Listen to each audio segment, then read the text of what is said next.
আমার কাছে মনে হয় গরুর মাংস যত কম মশলায় রান্না করা যায় গরুর মাংসের টেস্টটা তত বেশি ভালো আসে। গরুর মাংসের যে একদম অথেন্টিক টেস্টটা আছে সেটা পাওয়া যায়। কিন্তু আবার অনেকেই মনে করেন যে গরুর মাংস যত বেশি মশলা দিয়ে রান্না করা হয় গরুর মাংস বোধহয় তত বেশি টেস্ট হয়। আসলে কিন্তু এটা একদমই ভুল ধারণা। আর যে রাঁধুনি যত কম মশলায় রান্নাকে যত বেশি সুস্বাদু করে তুলতে পারবে সেটা তার ক্রেডিট অবশ্যই। তো আজকে আমি একদম কম মশলায় সাধারণ যে বেসিক মশলাগুলো আছে সেই মশলায় আলু আর রসুন দিয়ে গরুর মাংসের ঝোলটা রান্না করেছি। তো এর জন্য আমার যা যা লাগবে সেটা হচ্ছে দারচিনি, এলাচ, আস্ত কাঁচামরিচ, পেঁয়াজ কুচি, স্বাদমতো লবণ, হলুদের গুঁড়া, মরিচের গুঁড়া। এইবার বাটা মশলার জন্য আমরা এখানে নিয়ে নিয়েছি আদা বাটা, রসুন বাটা, জিরে বাটা। সবগুলো মশলা দিয়ে দেওয়ার পরে খুব ভালো করে চটকে চটকে মশলাগুলোকে মাংসের সাথে মাখিয়ে নিতে হবে।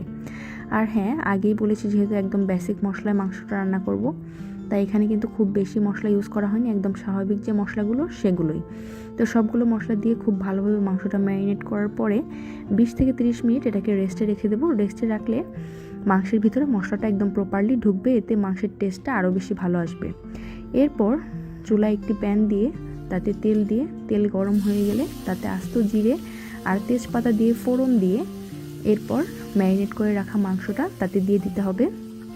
মাংসটা একদম কড়াইটা গরম হওয়ার পর দিলে বুঝতেই পারছেন একদম তেলটা চিটচিট করে ছিটছে।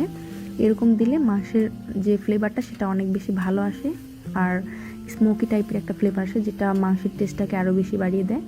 তো খুব ভালো করে এভাবে একদম শুকনো শুকনো করে একটু ফার্স্টে মাংসটাকে একটু তেলে ভালো করে ভেজে নিতে হবে। এরপর ভাজা ভাজা করে 3 থেকে 4 মিনিট ভাজা ভাজা করার পরে ঢাকনা দিয়ে ঢেকে দিতে হবে। এরপর মাংসের যে পানিটা ছিল সেটা বের হয়ে শুকিয়ে যাওয়ার পর মাংসটা যখন এরকম আবার তেল ছেড়ে দিবে সেই পর্যায়ে ঢাকনাটা তুলে আবারও কিছুক্ষণ খুব ভালো করে নেড়ে চেড়ে দিতে হবে। আর তারপর খুব ভালো করে নাড়াচাড়া হয়ে গেলে দেখতে পাচ্ছেন খুব সুন্দর করে তেল চিটচিট করে বুদবুদ করে ফুটছে।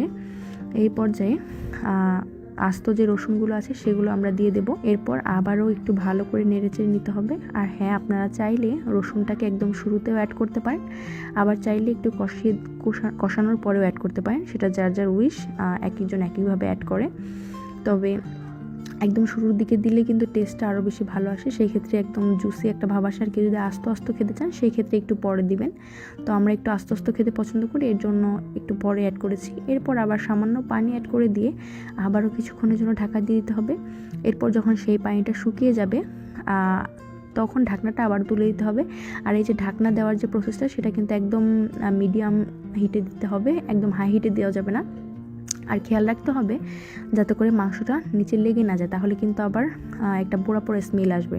তো এই যে মাংসটা কিন্তু আমাদের দ্বিতীয় দফায় খুব ভালো করে সুন্দর মতো কষানো হয়ে গেছে। এর মধ্যে কিন্তু আমার 70% অলরেডি মাংসটা কুকড হয়ে গেছে, একদম নরম হয়ে গেছে। তো এই পর্যায়ে আমরা আলু দিয়ে দেব। আলু দিয়ে খুব ভালো করে আবারও নেড়েচেড়ে নিতে হবে।